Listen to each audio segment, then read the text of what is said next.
Bueno, pues buenos días a todos, ¿eh? Yo creo que sí que me conocéis. He dado clases veo caras por aquí conocidas.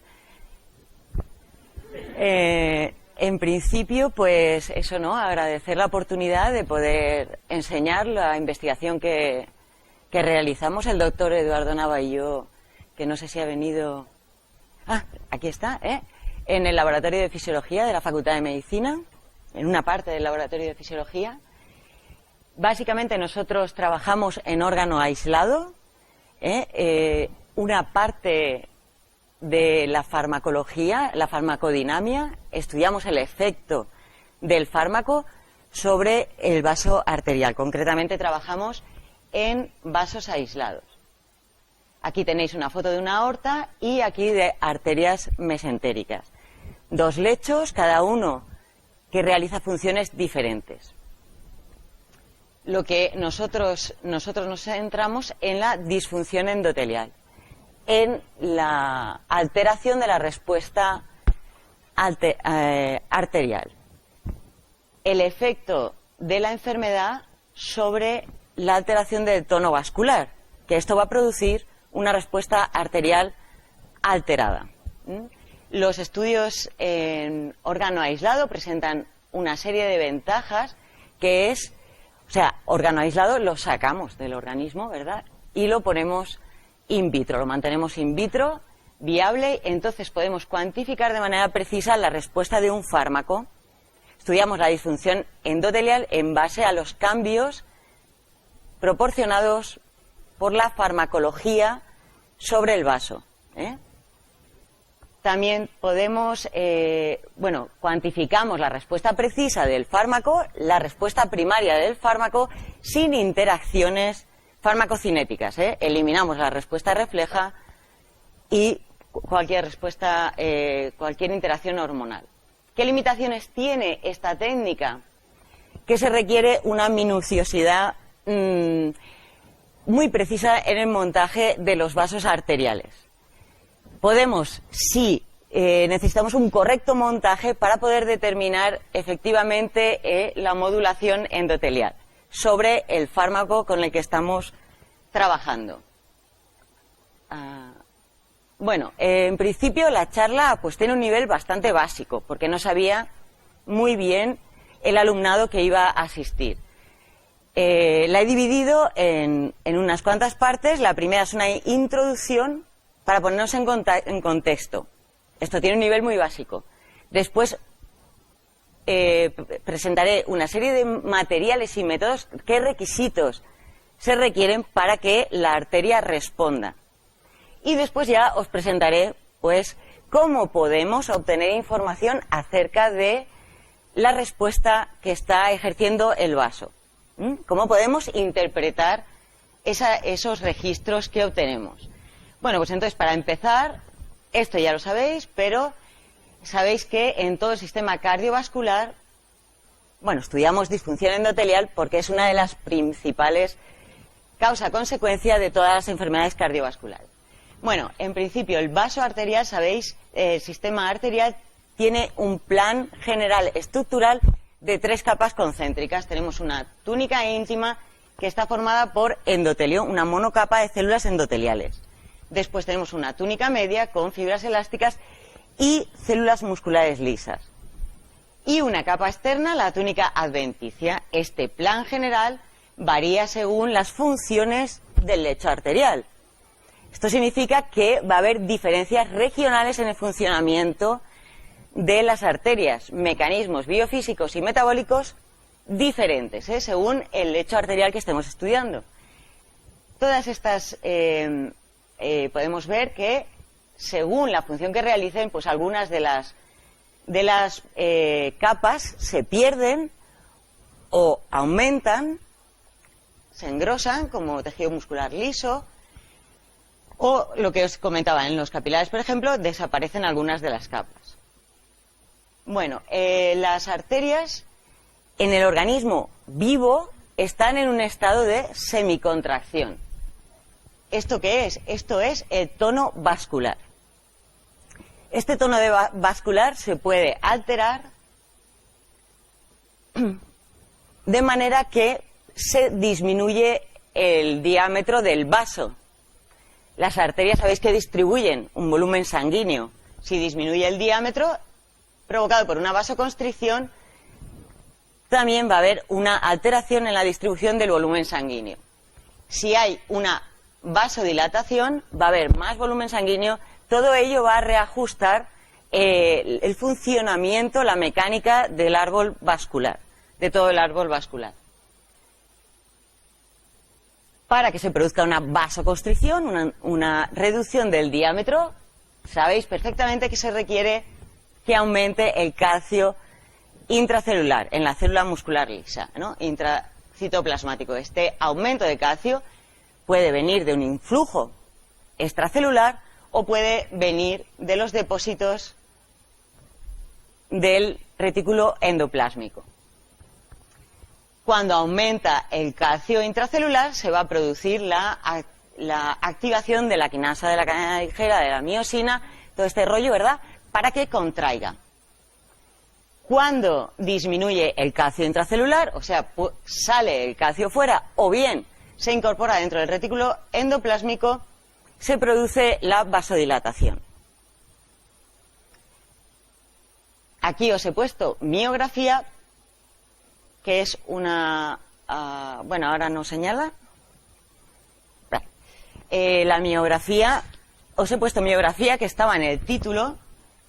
¿Por qué? Porque antes, hasta los años 70, toda la farmacología vascular básica la conocemos a través de la respuesta arterial de segmentos vasculares montados en baño de órganos, y solamente se pensaba que era la capa muscular lisa el principal detonante del tono vascular.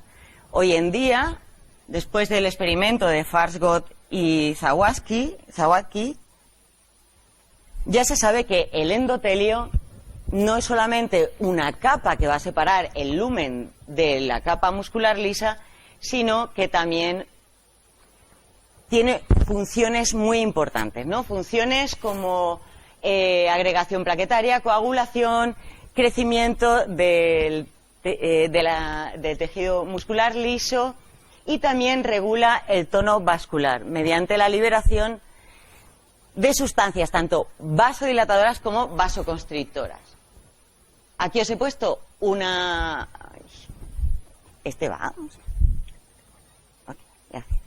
Aquí os he puesto una gráfica, ¿verdad?, donde señalo las sustancias que libera el endotelio.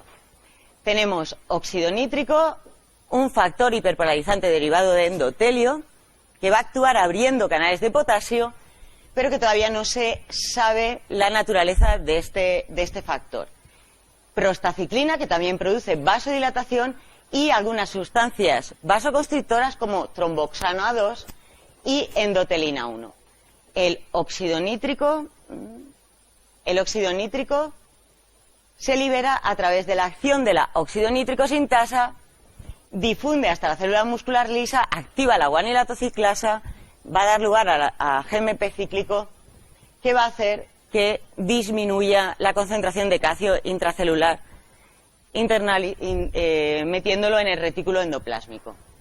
Esto va a producir relajación. El óxido nítrico, lo he señalado con el circulillo, tiene efectos vasoprotectores. Es una molécula muy importante, es un vasodilatador, inhibe la adhesión y agregación plaquetaria, que lo habréis visto en clase también, inhibidor de la proliferación de las células musculares lisas, y antioxidante. Pues bien, ¿qué pasa si se pierde óxido nítrico por inhibición de la óxido nítrico sintasa o por un aumento de estrés oxidativo que secuestra el óxido nítrico? Pues que se produce una disminución de la dilatación dependiente de óxido nítrico, una disminución de la vasodilatación. ¿Esto qué quiere decir? Que aumentará la vasoconstricción. Si aumenta la vasoconstricción, aumentará el tono vascular y podría aumentar la presión arterial. La disminución de la dilatación dependiente de óxido nítrico es la manifestación más temprana de la disfunción endotelial. La disfunción endotelial se define como un desequilibrio de biodisponibilidad de sustancias derivadas del endotelio. Sustancias van a quedar reducidas, sustancias vasodilatadoras, sustancias que inhiben crecimiento de la capa muscular lisa, antitrombóticas, antiinflamatorias y antioxidantes. Y va a haber un predominio de sustancias vasoconstrictoras, protrombóticas, proinflamatorias, prooxidantes. Esto va a dar lugar a incremento de permeabilidad vascular, vasoconstricción e inflamación que pueden predisponer al desarrollo de arteriosclerosis, por ejemplo, o trombosis, etcétera. Todo ello, la disfunción endotelial, es la primera manifestación de la enfermedad vascular. Bueno, pues dicho todo esto, ya nos hemos puesto en contexto sobre los experimentos que nosotros realizamos, que es, en principio, sobre hipertensión, pero también sobre todas esas patologías que lleven asociadas un problema cardiovascular. Entonces, ¿qué necesitamos para el estudio de arterias aisladas? Pues primero, elegir bien el modelo animal de patología. ¿Esto qué quiere decir? Que curse con una evolución parecida a la patología en el humano. Por supuesto, también tendremos que elegir un animal control.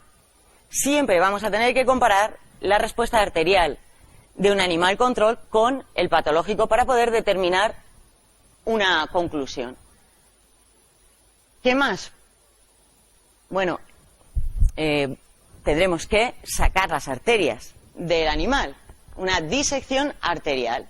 Aquí os he puesto la imagen de la aorta y de la mesentérica con las que nosotros trabajamos. Con la aorta, tanto la aorta como las mesentéricas, una vez aisladas del organismo, se pone en una solución salina fisiológica fría para ralentizar su metabolismo. Sobre una placa Petri y bajo microscopio se cortan en segmentos. Segmentos que tienen que tener la misma longitud, tienen que tener la misma masa de endotelio o de tejido muscular liso, para que produzcan una respuesta homogénea al fármaco. Aquí no se ve muy bien, pero están cortados los segmentos de la aorta, una longitud de 3,3 milímetros. Tenemos la escala micrométrica incorporada en el microscopio, y la longitud de los segmentos de la arteria mesentérica es de 1,5 milímetros. ¿Qué más? Pues luego hay que montar estos segmentos que acabamos de cortar en unas camaritas que irán dispuestas en un miógrafo, que se denomina. Aquí os he mostrado cómo quedaría. Aquí va la arteria en este centro. ¿Cómo quedaría montada la aorta? Se hace pasar 2 alambres a través del lumen del segmento arterial. O sea, este es el segmento arterial y por dentro van los 2 alambres. Uno de los alambres está unido, queda fijo a un transductor de fuerza, que va a registrar la fuerza que está ejerciendo el músculo. El otro alambre está unido a un tornillo micrométrico que podemos manejar nosotros vía manual. En esta camarita, las arterias están sumergidas en una solución fisiológica con sus componentes para mantener osmolaridad y que haya aporte de glucosa a 37 grados. Aquí hay una placa termostatizada que mantiene a temperatura a 37 grados. Y continuamente burbujeados con carbógeno, una mezcla de 95% de oxígeno y 5% de carbógeno, para mantener un pH fisiológico. A ver por dónde iba yo. Bueno, pues en principio la arteria está sumergida en la solución fisiológica, salina fisiológica, y también es aquí donde vamos a ir adicionando los fármacos. Aquí os he puesto una de las camaritas. En los miógrafos hay posibilidad de montar 4 segmentos arteriales a la vez.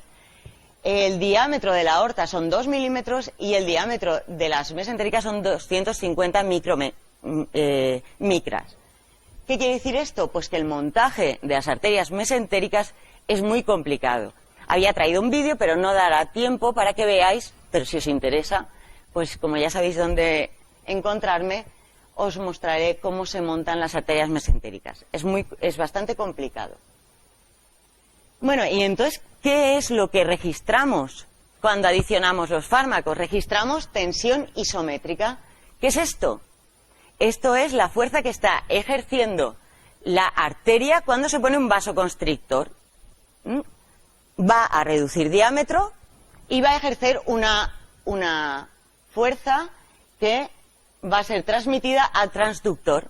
Ponemos un vasoconstrictor y va a hacer así. Esto va a ser transmitido al transductor, va a traducir la mecánica, la fuerza mecánica, en corriente eléctrica y mediante un amplificador vamos a poder registrar la señal. Vamos a poder convertirlo a gramos de fuerza. Utilizamos curvas concentración-respuesta. De menor concentración, por supuesto, a mayor concentración. Y aquí os presento pues dos de los registros que podemos obtener con un vasoconstrictor. Cada dosis va a dar lugar a un máximo de efecto y se va a ir contrayendo la arteria. En el caso de la vasodilatación, tenemos que dar primero un tono activo con un vasoconstrictor para poder ver la vasodilatación. Tenemos que aumentar el calcio intracelular para comprobar cómo va disminuyendo este calcio conforme vamos dando las dosis del vasodilatador. Se va produciendo y se irá produciendo una vasodilatación que se registra en forma de decremento de la fuerza. Y aquí tenemos después que podemos graficar estos registros, teniendo una N importante para cada dosis. Y podemos ver, aquí tenemos la vasorrelajación que realiza una arteria procedente de un animal hipertenso y la vasorrelajación que realiza una arteria procedente de animal normotenso. Vemos que el efecto máximo a la acetilcolina de una arteria sana es de un 82%, relaja muy bien, lo tiene todo perfecto. ¿Y qué ocurre con la arteria que procede de un animal hipertenso? Vemos que el efecto máximo es de un 56%. Algo está pasando que no le deja relajar como debería. Esto es lo que podemos comprobar con esta gráfica, una disfunción endotelial. ¿Qué tenemos que hacer ahora? Pues estudiar qué es lo que está pasando. Pues esto es lo que yo he llamado descifrando el lenguaje de los lechos vasculares. Tenemos un registro y tenemos que saber interpretar qué es lo que nos está diciendo ese registro. Esto os lo presento con 5 ejemplillos. Primero vamos a ver cómo podemos ver el mecanismo básico de contracción para una sustancia que despolariza o para un fármaco que se une a un receptor. Podemos ver también cómo el endotelio modula el tono vascular. También podemos ver las diferencias. Antes os he comentado que según la función que realice una arteria va a tener un mecanismo, un requerimiento biofísico y metabólico diferente. Esto lo podemos ver también, os mostraré un ejemplo. Y después ya para acabar, 2 trabajos recién publicados que tenemos que hacemos en el laboratorio. Estudiamos la respuesta a un producto natural derivado del azafrán sobre la hipertensión.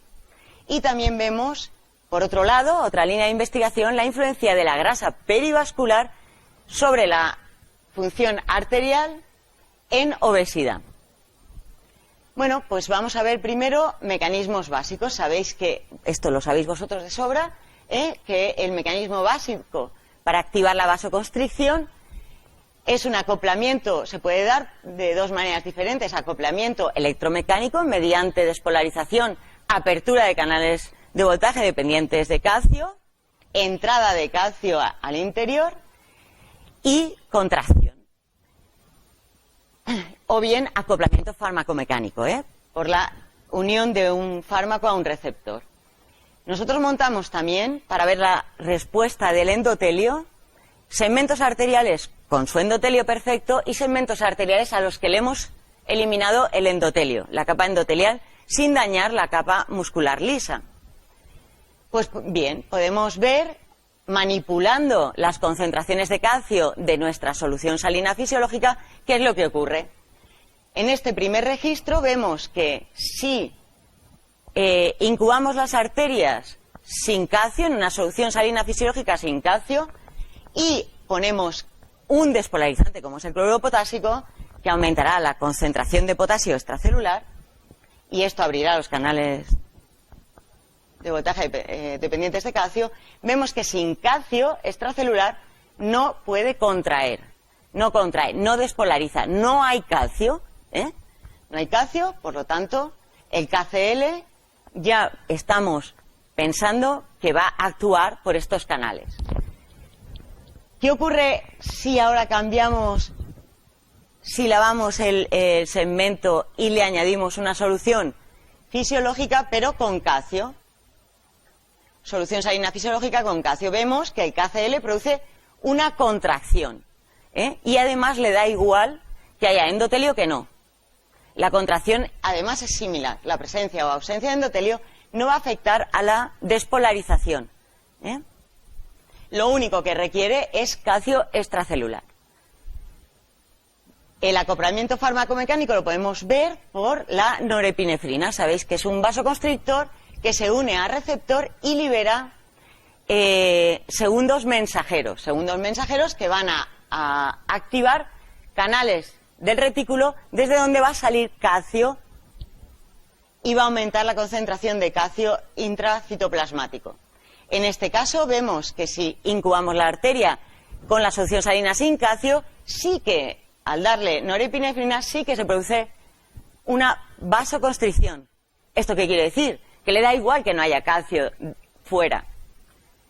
Nos está diciendo que está abriendo los canales que van a liberar calcio del retículo endoplásmico.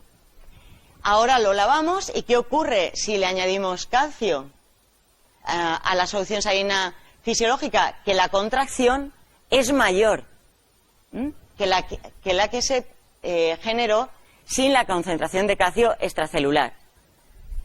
¿Qué quiere decir esto? Esto nos está diciendo que aparte de abrir los canales del retículo endoplásmico para que salga calcio, también va a producir la apertura, la dependencia de canales dependientes de voltaje,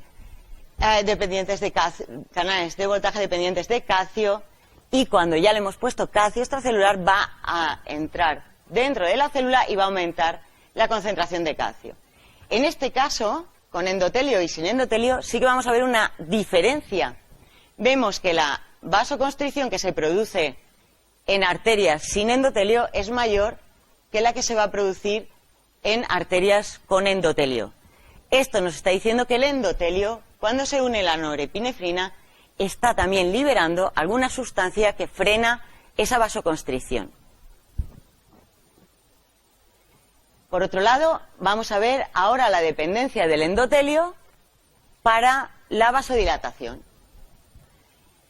Tenemos arterias con endotelio a las cuales le hemos dado un tono activo con norepinefrina y realizamos la curva concentración-respuesta de acetilcolina. Y vemos que se produce una vasodilatación. Esto quiere decir que se requiere endotelio para que relaje. ¿Por qué? Porque ahora miramos, la acetilcolina se une a su receptor muscarínico y lo que hace es activar la óxido nítrico sintasa. La óxido nítrico sintasa liberará óxido nítrico que difunde a la célula muscular lisa, activará la guanilinato ciclasa, da lugar a GMP cíclico que activa proteinquinasa G e introduce calcio dentro del retículo endoplásmico, con lo cual disminuye la concentración de calcio y produce relajación. ¿Qué ocurre si ahora le quitamos el endotelio al segmento arterial y le damos acetilcolina? Pues comprobamos que no relaja. Sin endotelio no hay óxido nítrico y por lo tanto no hay relajación.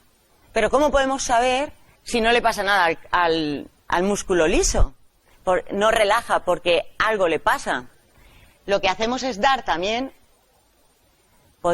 damos con nitroprusiato sódico óxido nítrico exógeno, no liberado por el endotelio, y comprobamos que se produce una vasorelajación.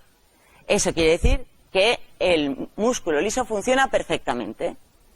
Tiene capacidad para relajar.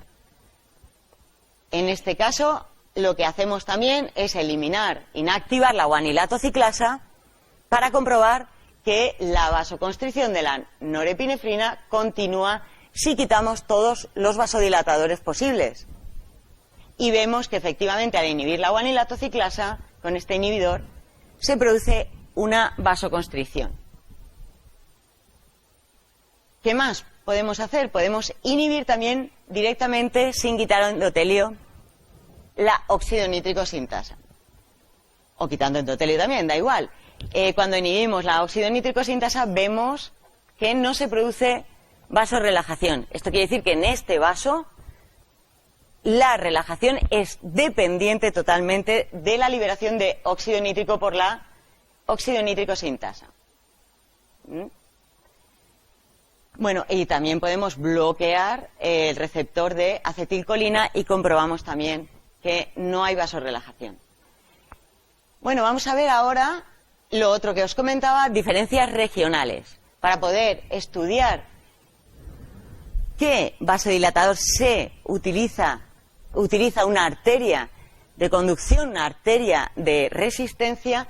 Lo que necesitamos es una batería de inhibidores y mirar a ver el grado de inhibición de nuestra ruta que queremos estudiar. Entonces aquí, por ejemplo, tenemos una relajación normal y ahora inhibimos la óxido nítrico sintasa y vemos que esta vasorelajación se ha inhibido un tanto por cien. Pues esta parte de aquí sería la contribución de óxido nítrico. Habría luego que estudiar esa parte de vasorelajación que queda residual, ¿a quién se la podemos achacar? Podemos inhibir la ciclooxigenasa, que la ciclooxigenasa sabéis que libera tromboxano A2 y prostaciclina. Por lo tanto, puede producir tanto vasodilatación como vasoconstricción. En este caso, al inhibir la indometacina, lo que comprobamos es que aumenta la vasorelajación. Esto quiere decir que se ha aumentado, que la ciclooxigenasa está aumentando la cantidad de prostanoides vasoconstrictores. Si no la inhibimos, disminuye la vasodilatación. Otro factor que podemos mirar es el factor hiperpolarizante derivado del endotelio, que también produce relajación mediante hiperpolarización. ¿Cómo lo podemos estudiar? Inhibiendo la óxido nítrico sintasa y la ciclooxigenasa a la vez. De esta manera, todo lo que inhiba, todo lo que quede de vasodilatación residual será debida al factor hiperpolarizante derivado del endotelio. Entonces, aquí os he traído ejemplos. Por ejemplo, tenemos una aorta. Vemos en la zona sombreada en azul el papel del endotelio en una arteria sana y también una arteria procedente de una rata obesa e hipertensa. Y vemos que la vasodilatación de la aorta, en respuesta a la acetilcolina, depende fundamentalmente de óxido nítrico. Hemos inhibido la óxido nítrico sintasa y hemos obtenido esta respuesta, que se anula completamente la vasodilatación. Si se anula completamente la vasodilatación, quiere decir que todo lo que había vasodilatado dependía de óxido nítrico. ¿Y qué pasa en las arterias mesentéricas cuando inhibimos la óxido nítrico sintasa? Que la contribución del óxido nítrico es menor que en la aorta. Pero encima podemos ver también que en las arterias mesentéricas procedentes de la obesa hipertensa, esta contribución de óxido nítrico todavía es menor. Si se produjera una disfunción endotelial, que se produce, ya sabríamos que por ahí no van los tiros. Vamos a ver qué ocurre con el EDHF. Por ahora vemos que en la aorta la vasodilatación, en respuesta a la acetilcolina, es generada por el óxido nítrico principalmente. ¿Qué ocurre en las mesentéricas? En las mesentéricas, cuando inhibimos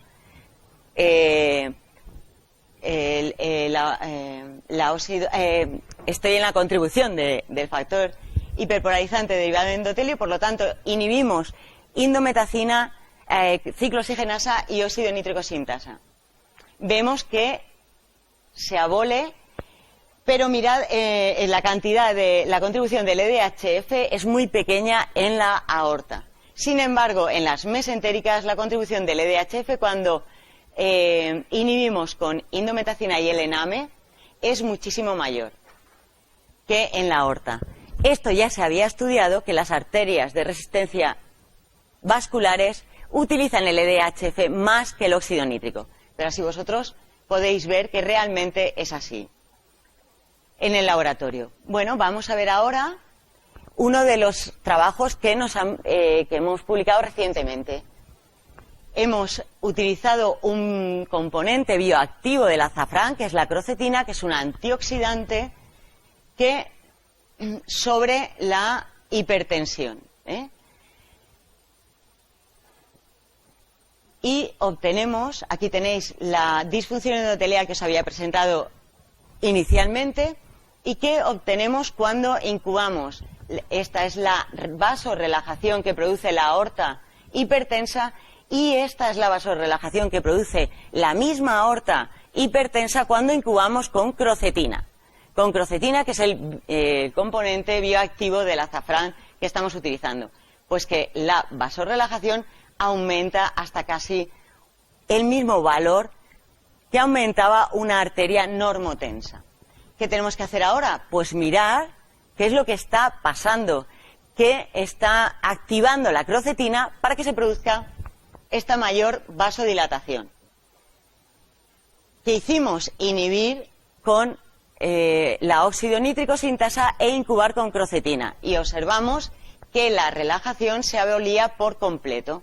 ¿Esto qué quiere decir? Que esta vasodilatación activada por la crocetina es totalmente dependiente de óxido nítrico. Tenemos más resultados, pero solamente os he traído este. ¿Y qué ocurre en la otra línea de investigación que llevamos a cabo? Que es la influencia de la grasa perivascular sobre la disfunción endotelial en obesidad. Sabéis que el tejido adiposo perivascular, que el adipocito funcional es sano, pero cuando adquiere un fenotipo patológico empieza a liberar adipoquinas fisiopatológicas que pueden alterar el control vascular. Nosotros hacemos los experimentos con las mesentéricas, las arterias de resistencia vascular mesentéricas, y montamos las arterias con la grasa, con el tejido perivascular mesentérico. ¿De qué manera? Lo que os he comentado antes del montaje del segmento arterial, que está aquí debajo de la grasa, no se ve bien, con la grasa patológica procedente de una rata obesa. También utilizamos el montaje de segmentos arteriales con grasa control, no obesa, con unos adipocitos que se supone no son patofisiológicos, no van a liberar adipoquinas fisiopatológicas, y un control sin grasa. Y vamos a ver qué ocurre hacia la respuesta arterial a la acetilcolina. Aquí tenéis la curva dosis-respuesta y el porcentaje de relajación que está realizando este segmento arterial con la grasa patológica, y vemos que se va a producir una disfunción endotelial mayor que la que se produce sin que esté la grasa presente durante todo el experimento. Nos está diciendo, pues, que este tejido graso está liberando una serie de sustancias. Previamente hemos hecho experimentos para descartar el efecto pantalla que pueda tener la grasa en lo que es la vasoconstricción de la arteria, con vasodilatadores o vasoconstrictores no dependientes de la unión con receptor. Y aquí tenemos la rata control, donde vemos que la grasa, que no es patológica, como mucho nos disminuye la potencia del fármaco, pero no está produciendo una disfunción endotelial. Y hasta aquí la charla. No sé si se os habrá hecho muy pesada. Nosotros colaboramos con la Cátedra de Química Agrícola, que nos proporciona la crocetina a partir del aislado desde el azafrán de Castilla-La Mancha. Y nada, pues eso, dar las gracias, ¿verdad?, a las ratas, ¿no? Y, por supuesto, a vosotros por vuestra atención. Espero que no haya sido densa, que haya sido light. Y eso, pues muchísimas gracias por vuestra atención.